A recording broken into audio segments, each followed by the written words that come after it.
சுருக்கமாக சொல்லணும் அப்படின்னா அதாவது ஒரு கான்ட்ராக்ட் ஓப்பன் அதாவது க்ளோஸ் ஆகாமல், அதாவது ஒரு கான்ட்ராக்ட் வந்து ட்ரேட் பண்ணிட்டோம். நான் ஃபார் எக்ஸாம்பிள் நான் வந்து ஒரு கான்ட்ராக்ட் வாங்கிட்டேன், அது இன்னும் விற்க செய்யலை, ஜஸ்ட் ஓப்பனில் இருக்குது அப்படின்னா அந்த மாதிரி எத்தனை கான்ட்ராக்ட் ஓப்பனில் இருக்குது, இன்னும் செட்டில் ஆகாமல் இருக்குது, அதை மென்ஷன் பண்ணுறது தான் இந்த ஓஏ. ஸோ இந்த கவுண்ட் வந்து இன்க்ரீஸாக வந்து ஸோ மக்கள் வந்து ரொம்ப ஆர்வம் காட்டுறாங்க, அந்த பர்டிகுலர் கான்ட்ராக்டில் ரொம்ப ஆர்வம் காட்டுறாங்க அப்படின்னு அர்த்தம். இதை நம்ம எக்ஸாம்பிளோட பார்த்தா இன்னும் சிம்பிளாகவே புரியும், பார்க்கலாம். இப்போ ரமேஷ்னு ஒருத்தர் வந்து மார்க்கெட்டுக்குள்ளே வராரு.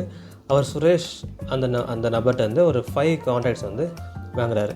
ஸோ 5 கான்ட்ராக்ட்ஸ் வாங்குறாரு அப்படின்னா சுரேஷ் வந்து அதை செல் பண்ணால் மட்டும்தான் அந்த கான்ட்ராக்ட் வாங்க முடியும். ஸோ 5 கான்ட்ராக்ட்ஸ் வாங்குறாரு. ஸோ இப்படி வாங்கிட்டு இருக்கும்போது இந்த ஓஏ கவுண்ட் எவ்வளோ இருக்குது பார்த்தீங்கன்னா 5.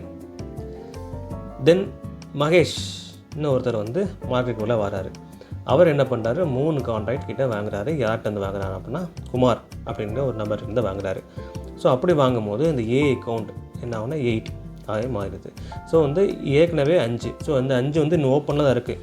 ஸோ ரமேஷ் வந்து சுரேஷ் வந்து வாங்கியிருக்காரு, இன்னும் அது விற்கலை, சுரேஷ்கிட்ட விற்கலை, யார்ட்டையும் கை மாற்றியும் விடலை. ஸோ இன்னும் ஓப்பனில் தான் இருக்குது. ஸோ அதனால் அந்த ஓஏ கவுண்ட்டு ஃபைன் இருக்குது. அப்புறம் மகேஷ்னு ஒருத்தர் வந்து மறுபடியும் ஒரு 3 கவுண்ட் வாங்குறாரு, குமார்ட்ட வந்து வாங்குறாரு. ஸோ அதனால் ஓஏ கவுண்ட் வந்து 8 அப்படின்னு மாறிடுது.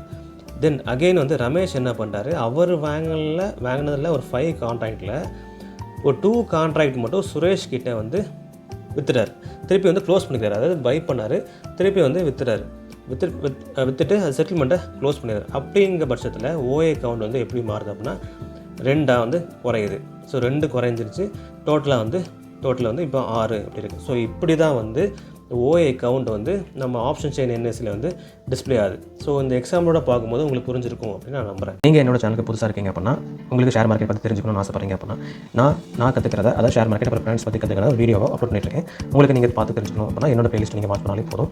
அதில் ஃபினான்ஷியல் இஷ்யூஸ் பற்றி வீடியோஸ் போட்டிருப்பேன், டெக்னிக்கல் அனாலிசிஸ் பற்றி வீடியோஸ் போட்டிருப்பேன், அப்புறம் ஃபண்டமெண்டல் அனாலிசிஸ், அப்புறம் வந்து ஷேர் மார்க்கெட் பற்றின சம்மந்த வீடியோஸ் எல்லாமே நான் அப்லோட் பண்ணியிருக்கேன். உங்களுக்கு டைம் இருந்துச்சு அப்படின்னா என்னோட பிளேலிஸ்ட்டில் வந்து வாட்ச் பண்ணிவிட்டு உங்களுக்கு எந்த டீட்டெயில்ஸ் தேவைப்படுதோ அதை நீங்கள் தெரிஞ்சுக்கோங்க.